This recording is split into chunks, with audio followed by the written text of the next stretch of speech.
ہر شخص اپنے کرتوتوں کے باعث گرفتار ہوگا، مگر داہنی طرف والے نیک لوگ جنتوں میں ہوں گے اور پوچھتے ہوں گے، یعنی آگ میں جلنے والے گناہگاروں سے، کہ تم دوزخ میں کیوں پڑے؟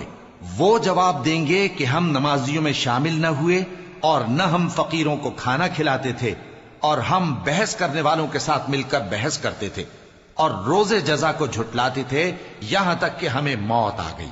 تو سفارش کرنے والوں کی سفارش ان کے حق میں کچھ فائدہ نہ دے گی۔